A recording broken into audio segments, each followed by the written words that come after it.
y vamos a tratar de hablar un poco de lo que es la dignidad del ser humano. Por supuesto que seguramente a muchos le cruza la palabra eutanasia, ¿no? Porque precisamente el uso de la palabra dignidad se hace a veces con apoyo para ir o a favor o en contra, porque lo que se manifiesta es el derecho de una muerte digna. Se dice que no es digno vivir en ciertas condiciones y sí lo es vivir en otras. Y está muy claro que esta palabra, dignidad, es polisémica, ¿no? De la dignidad parece derivar la necesidad de ser respetado, la autonomía de cada persona, los derechos universales, y en ella justificamos a veces las necesidades de humanización en las asistencias sanitarias que en general desarrollamos nuestra actividad. Creemos que la fundamentación más honda de todas las propuestas humanizadoras es la dignidad intrínseca de todo lo que es el ser humano, ¿no? Y quizás nada más difícil que definir lo que es la vida humana y fundamentar su dignidad.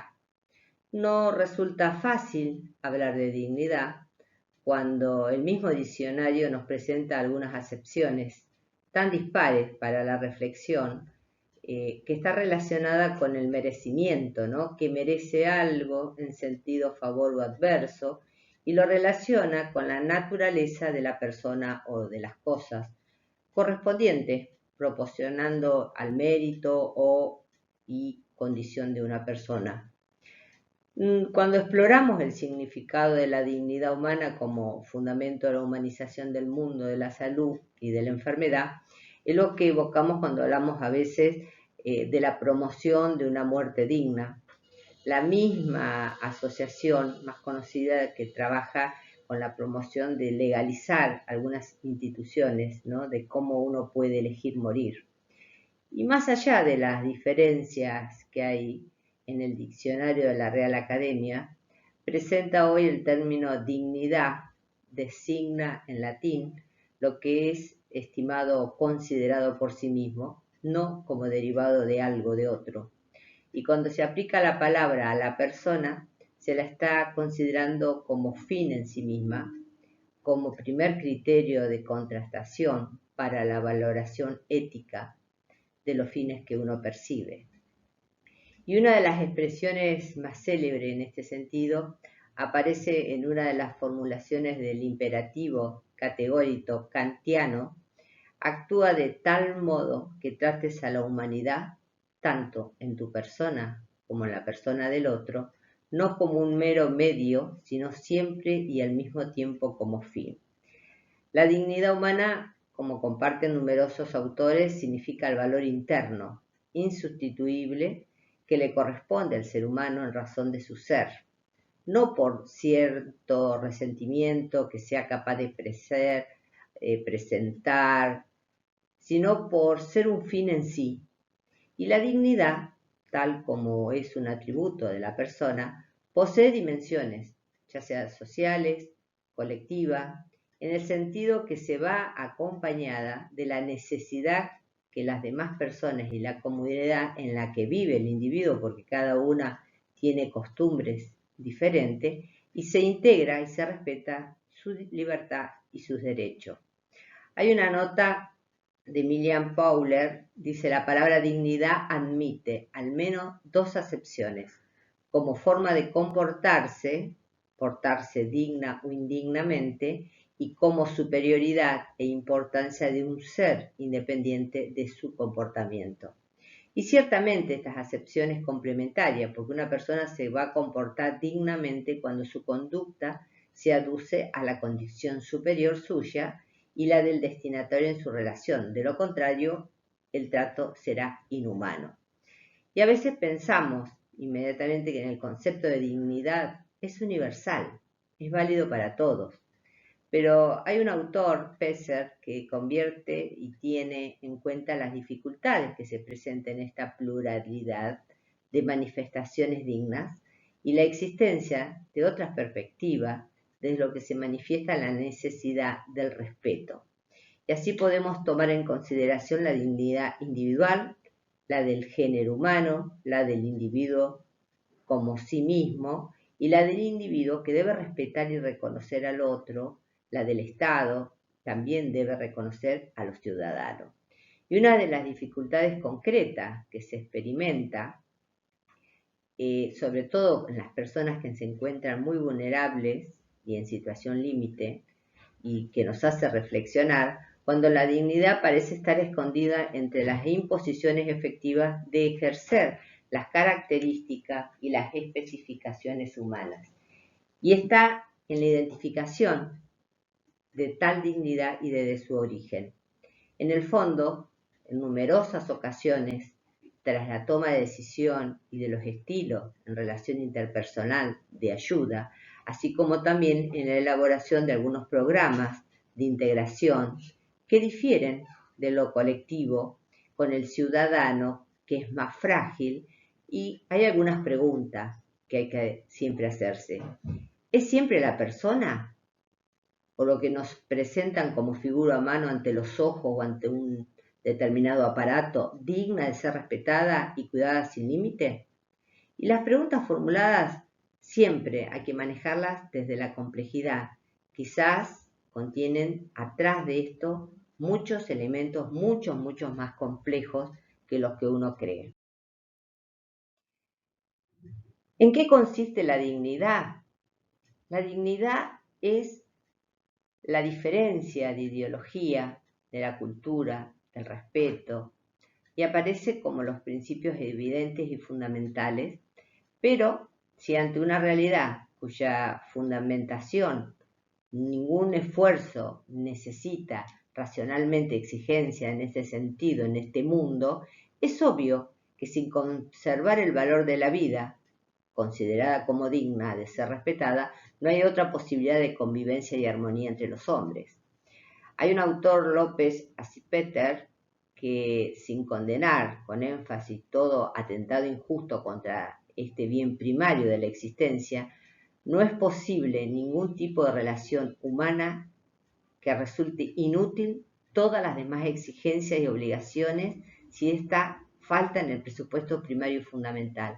Y la verdad es que nosotros, los que estamos todos en salud, tenemos que tener muy en claro esto de la dignidad humana, ¿basado en qué? Basado en el respeto, basado en la libertad.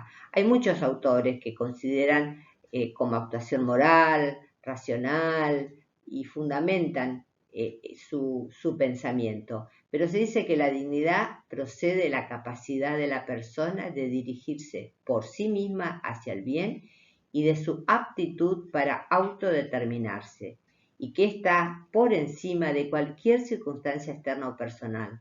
La persona tiene un valor básico que la va a llevar a no ser considerada y tratada como un mero medio, y a pesar de que esta capacidad que tiene esté eclipsada, ¿no? Cuando no negada, porque puede ser para algunos enfermos, principalmente aquellos que están con final de vida o algunos enfermos mentales, entonces las personas son formaciones adecuadas a desarrollar. Y por supuesto que también aquellos niños, porque siempre decimos que son los más vulnerables. La reflexión más inmediata sobre esto es hacer digno al hombre, ¿no? Y ver a la persona más allá de todo lo que esto lo está encubriendo o lo está relacionando. Cuando hablamos de la terapia de la dignidad, se evoca el modo como se cuida. Y esto me parece que es muy importante para todos los que estamos en salud. Hay un autor que dice, Cochit Bob, no, el modo en que los pacientes perciben la manera que son vistos es un poderoso mediador de su dignidad. Esto va más allá de las diferencias que nos presentaba recién el diccionario de la Real Academia. Me parece que es importante poder decir somos dignos porque vemos más allá aquellos que somos equipos de salud.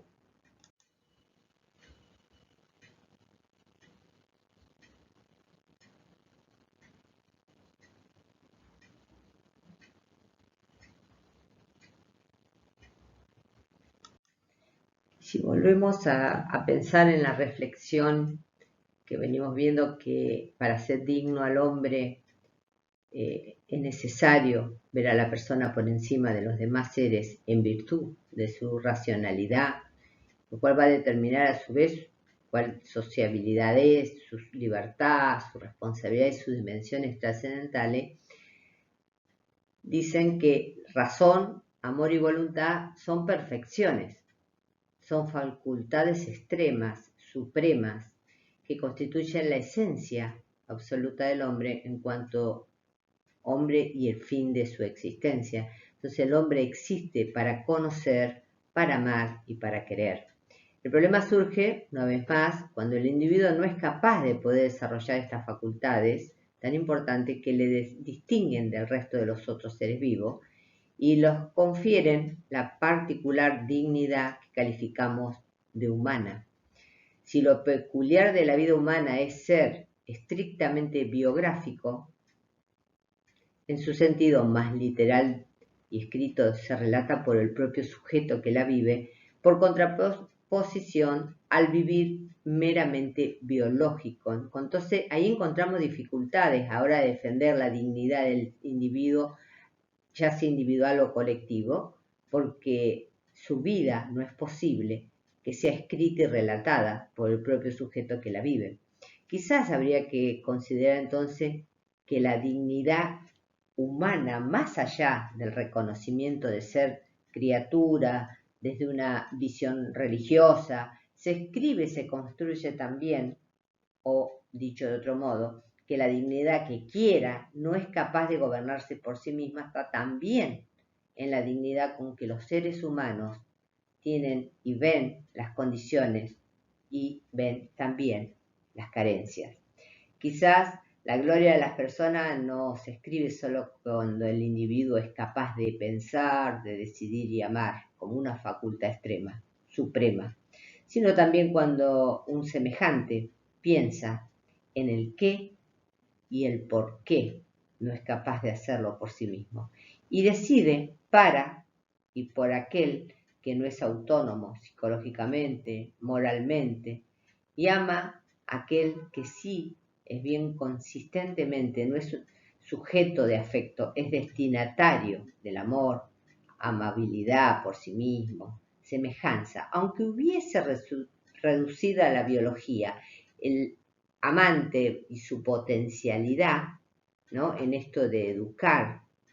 ¿Por qué? Por su vulnerabilidad.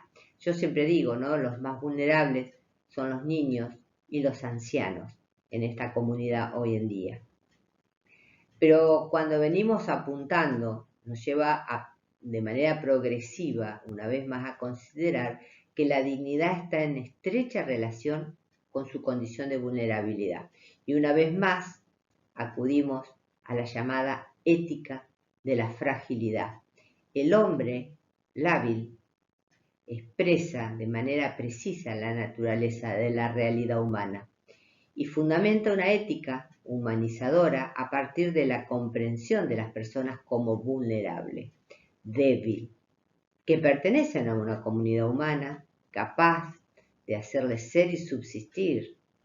La vida humana, especialmente aquellos que tienen esta fragilidad o límite que se expresan, también especialmente cuando hay risa, cuando hay llanto. Entonces estas expresiones como símbolo de la fragilidad también es un rasgo fundamental que revela la condición y nosotros tenemos que ver las dimensiones éticas para ver cómo lo podemos ayudar. Desde la fe, mucha gente, la fundamentación sobre el argumento, sobre la dignidad del ser humano, la pueden encontrar, ¿no? Porque es la dignidad del ser criatura. Pero a veces desde la fe cristiana, quien la profesa, la gran paradoja es que Dios mismo haya asumido esta condición, dignificándola, y que haya expresado este hecho de triunfar el amor precisamente con la debilidad que presentan en una cruz. Y esto depende mucho de la cultura, pero nosotros, los que estamos en el equipo de salud, tenemos que ser conscientes también cuál es la cultura que traen nuestros pacientes para ver de qué manera nosotros no contradecimos mediante lo que hacemos, ¿no? Mediante nuestra racionalización, ¿no? Para ver de qué manera los enfermos nosotros podemos ayudar. Para el creyente la dignidad entonces es fundamental. ¿Por qué? Porque se fundamenta en su origen, en el haber sido creado a imagen y semejanza. Pero hay otras culturas que no piensan lo mismo. Entonces, bueno, es aquí donde nosotros tenemos que tener conocimiento para ver cómo tratar estas situaciones. Se dice que la dignidad procede de la capacidad de la persona de dirigirse por sí misma hacia el bien y de su aptitud para autodeterminarse. Esto es muy importante que lo tengamos en cuenta porque esto es la dignidad. ¿Qué es esto de la dignidad y los derechos humanos? Bueno, la dignidad, el concepto central, que se fundamenta en los derechos humanos. La idea de dignidad está basada, como venimos diciendo, en un ser, más que en el modo de existir. Y la Declaración Universal de los Derechos Humanos en la Asamblea General de las Naciones Unidas, allá lejos y hace tiempo, en 1948, tiene como primer considerando que la libertad, la justicia y la paz en el mundo tiene por base el reconocimiento de la dignidad intrínseca y de los derechos iguales, inalienables a todos los miembros de la familia humana. Es una reflexión para pensar en estos valores superiores, en esto de la vinculación con un ordenamiento jurídico, ¿no? Que nos va a llevar a la conclusión que es difícil construir modelos puros. Hay filósofos que dentro de sus pensamientos trabajan en esto de la preparación, aportan a la Declaración Universal de los Derechos Humanos y afirman que es muy difícil, pero que aún así siempre, posiblemente, existe una fórmula común de práctica sobre la vida en común de los seres humanos y también formular algunos derechos que afecten al ser humano en su existencia social. Y a veces a la inversa, sería a veces vano buscar un común justificativo de las conclusiones prácticas de estos derechos, expresándose en seguir este camino de corregir el riesgo tanto de querer imponer un dogma y haberse en algunas situaciones irremediablemente estancado por algunas divisiones. Entonces la dignidad del ser humano y los derechos están relacionados también con la calidad de vida. ¿Por qué? Porque en los últimos años se está prestando mucha atención a esta relación entre la dignidad y la calidad. Si bien estamos, nada novedoso para todos los que estamos en salud, pero siempre presente y pensando en qué podemos hacer en lo mejor, en lo más lindo, en lo más barato, en esta expresión con que la sabiduría popular se trata de ver los valores importantes, pero resulta que el progreso de la tecnología, puesto al servicio del hombre, interpela de manera más acuciante hoy en día cuando hay cosas como capaces de prolongar la vida, pero no siempre en condiciones de que el sujeto o los responsables de la distribución o la aplicación del recurso le parezca que tal vez la vida sea digna. Entonces, en principio, como dice Diego García, parece natural pensar que es bueno todo aquello que va a favor de la vida y es malo todo lo que va en contra o la pone en peligro. Pero la vida, sin más, no es un criterio de moralidad. El criterio surge cuando se califica o se cualifica esta vida de cierta manera. Entonces la ética de la calidad de vida constituye hoy en día un aporte fundamental en la reflexión de la bioética. El problema es que no existe una única definición, simple ni completa del término. Las diferentes autores que existen y están de acuerdo en que su significado es esencialmente subjetivo, y en el sentido que es el sujeto el que debe apreciar y enfatizar si su estilo de vida satisface plenamente sus propios deseos y necesidades. Por lo tanto, una aspiración ideal que ha llenado algunos contenidos en determinados contextos, ya sea personal, social, cultural, son los juicios sobre la calidad de vida son siempre relativos a un marco de referencia. Pero una vez más nos encontramos con el problema de que la calidad no siempre puede ser valorada por el sujeto que lo percibe, precisamente porque no es dueño de alguna de sus características más específicas que le permita la experiencia subjetiva de vivirla. Entonces, de la importancia que se le dé este concepto depende no pocos argumentos en torno a veces algunos que piensan en la eutanasia, pero algunos, la incógnita, dicen que tiene el valor para el hombre, la dignidad, que lo que se plantea es algo de qué punto de vista la vida vale sin ser digna y hasta qué punto merece la pena vivir si no se vive como un hombre o como un ser humano. Pero por supuesto que hay diferentes argumentos, diferentes autores. La pregunta que siempre nos hacemos es, ¿hasta qué punto merece la pena vivir si no se vive como hombre? Es decir, si no es posible vivir de modo conforme a la propia dignidad, a la discusión. Pero sí hemos podido a veces comprobar el concepto mismo de dignidad es extremadamente difícil de definir por su gran dosis de relatividad.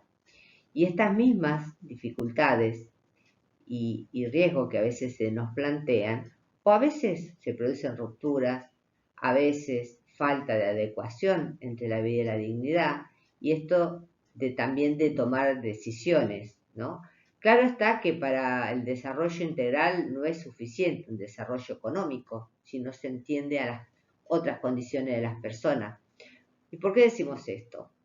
Solo tomamos conciencia de pertenecer al universo como miembro de la única familia humana y tratando de vivir y actuar coherentemente nuestro desarrollo humanizado. Y esta reflexión puede abrir a tomar conciencia de los derechos de los demás, cuando se pretende discernir sobre la calidad de vida de un individuo y la evidencia relación entre el derecho y las obligaciones que tenemos. La calidad de vida es una exigencia moral, innegable, si con ello nos referimos a cualquier tipo de acción orientada a crear condiciones favorables para la expansión y el desarrollo de cualquier ser humano. Una comprensión global de la calidad de vida que mire a la condición de vida, que responda a la dignidad humana para un mayor número posible de personas, sí merece una consideración moral, aunque su utilización en algunos casos puede generar un conflicto, pero no es imposible. Hay quienes hablan de la vida humana como un valor absoluto relativo, para aclarar que no es el valor supremo y absoluto, aunque tenga valor en sí y posea inviolabilidad de carácter a priori, pero hay otra visión y el concepto de calidad siempre nos va a llevar a la reflexión. La calidad de vida nos hace referir a la vida, a verla de una manera comparativa consigo misma y con otra circunstancia o con otro. Se dice que la calidad de vida consiste en el conjunto de propiedades que hacen esa vida apreciable y mejor que la de otra persona. Pero el discurso es tan delicado que hay una polémica abierta entre la noción de sacralidad de vida y calidad de vida, mientras que la sacralidad afirma que la vida es algo sagrado, absoluto, inviolable, en cualquier situación o estado, mientras que la calidad de vida varía de la cualidad según las actitudes ante ella o los valores que los impregna y a veces puede verse realizado. No obstante, se puede afirmar, somos testigos que este nacimiento de una nueva humanidad en el que el hombre queda definido principalmente por la responsabilidad hacia su otro, su hermano, hacia su historia. Y este incremento en la comprensión y en el aprecio de la persona humana hay que buscarlo también en la nueva ciencia de la humanidad, en los nuevos descubrimientos, en las nuevas antropologías y en los nuevos estudios filosóficos también. Y por qué no religiosos. Esto, por supuesto, que depende de cada uno de su cultura. Entonces podemos afirmar que la calidad no es el referente último. Último en el sentido de que se presenta y quizás haya que referir y ver y debatir éticamente el cuidado humanizado, no solo a la experiencia subjetiva, sino también a la dignidad intrínseca de los seres humanos. Entonces acá habrá que hablar también de la calidad del cuidado en función de la cualidad y de los valores que se viven en la atención de este ser humano. La introducción del concepto a reflexionar sobre la dignidad, sobre la calidad, sobre todo cuando está, vuelvo a reiterar, frágil en alguna de las situaciones del ser humano, hay que considerar el uso de los recursos, ¿no? Para ver esta lucha de una vida digna, de una vida de calidad. ¿Para qué? Para tener la experiencia individual y la necesidad de ver cómo priorizamos. El concepto no lo vamos a reservar entonces exclusivamente a la experiencia de un ser humano, sino también a un proceso, ¿no? Seguido para ver cuál es la experiencia, cuál es la mejor propuesta para el cuidado de la persona, cuál es la mejor forma de respeto de su dignidad, la eficacia y la eficiencia de todos los procesos que hay que estar impregnados. ¿Para qué? Para brindar excelencia ética en el uso de los recursos y en el discernimiento sobre la idoneidad. O sea, cuando esto nos referimos también a términos de justicia pensados en criterios universales. Y también, por supuesto, tenemos que evaluar la satisfacción y la necesidad de una persona que sea respetada dignamente. Ahora, la dignidad final, el pensador contemporáneo sostiene que si la determinación de la dignidad del ser humano viene dada por la apariencia de alguna determinación cualitativa, entonces se desprende la posibilidad de poner precio a la vida humana. Y parece que están a favor, algunos y otros en contra de la eutanasia, y hacen depender la dignidad de su calidad de vida. Si el enfermo carece de la misma, parece ser entonces que esa vida no merece tener la pena de vivirla. Entonces, afirman algunos autores que cuando decimos que las personas tienen dignidad, estamos pensando en aquellas que son inteligentes, adultas, autónomas, capaces de llevar a cabo sus propios fines. Y en ella es en que la dignidad se percibe fácilmente sin problema. Pero hay situaciones, por el contrario, en que la dignidad parece estar oscurecida. Son aquellas que humillan, que desagradan al ser humano. Algo de esto sucede cuando la enfermedad en general, o en ciertas enfermedades graves o mortales en particular. Y en estos casos, al menos que algunos de ellos, la propia naturaleza puede poner al ser humano haciéndolo pasar por situaciones mucho más humillantes y en peores condiciones que la propia muerte. Hay situaciones límites al final de la vida y suelen tener al menos determinadas características comunes.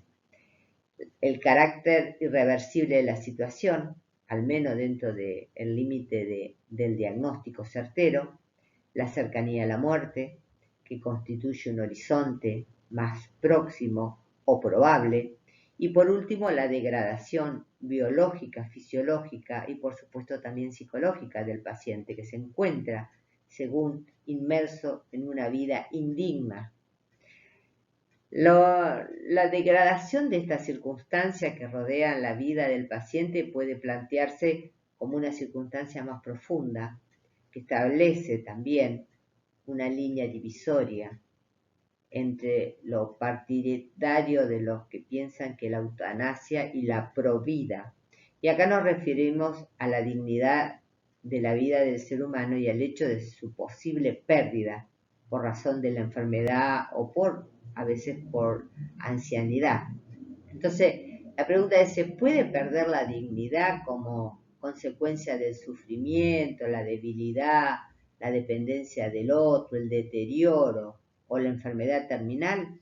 La dignidad de la persona es la concepción pro vida y tiene fases ontológicas. La dignidad es intrínseca, es universal, tiene esta influencia de la fortuna, de la gracia. Entonces, los defensores de una mentalidad pro-eutanásica constituyen su noción de morir con dignidad asignado al sufrimiento moral, al sufrimiento del dolor físico, a la incapacidad o al término de la enfermedad, ¿no? Como un valor negativo. La muerte digna es la única solución para ponerle término a la permanencia indigna de vivir esa vida sobrecargada de valores negativos y carente de valor de vida vital.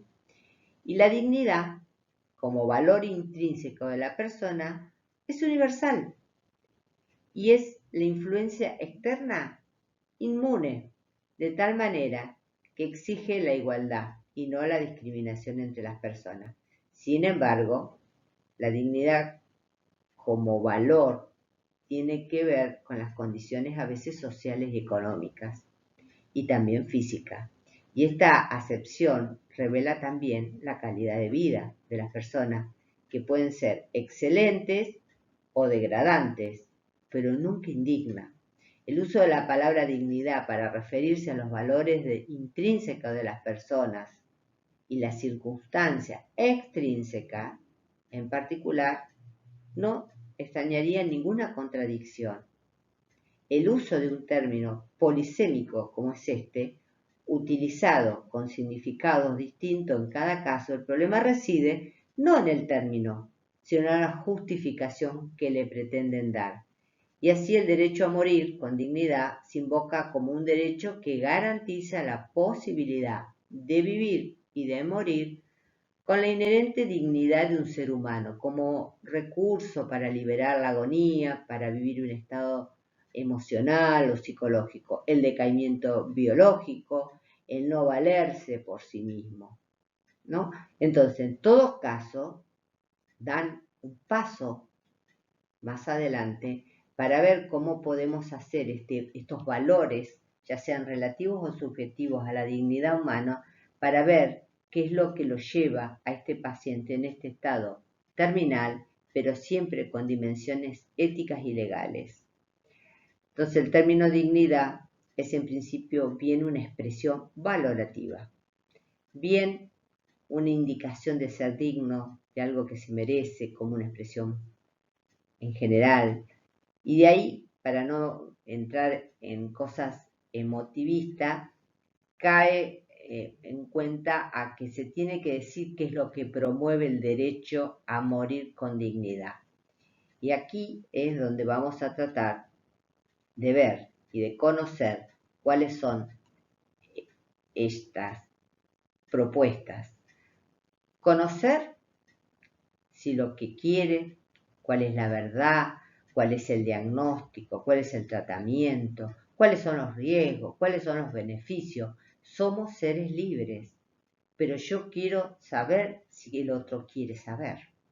Por supuesto que también recibir, porque uno elige si quiere recibir un tratamiento curativo o beneficioso.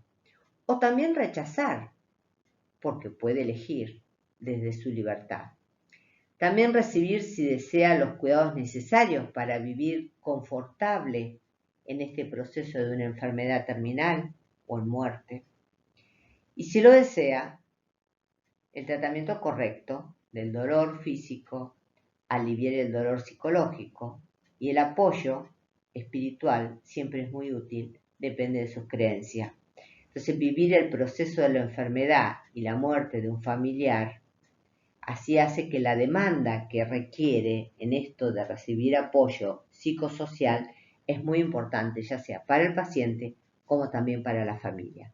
Y en última instancia también si desea el momento y en la forma que quiere morir. Uno puede hoy en día elegir cómo quiere morir.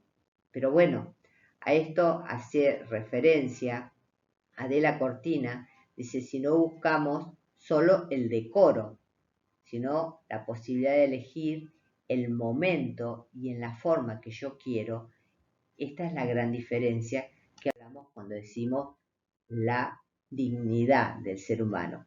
La Organización Mundial de la Salud, a través de su comité de expertos, llega a la conclusión de que es necesario promover modernos cuidados paliativos y de que cualquier legislación es complemento dependiendo de los gobiernos que quieran asegurar y dedicarse a la atención de la necesidad de los ciudadanos en aliviar el dolor, en tener cuidados paliativos y por supuesto dependiendo siempre de la legislación de cada país. Pero uno puede elegir, somos seres humanos libres y uno elige todos los días, pero también puede elegir cómo vive, también puede elegir cómo muere.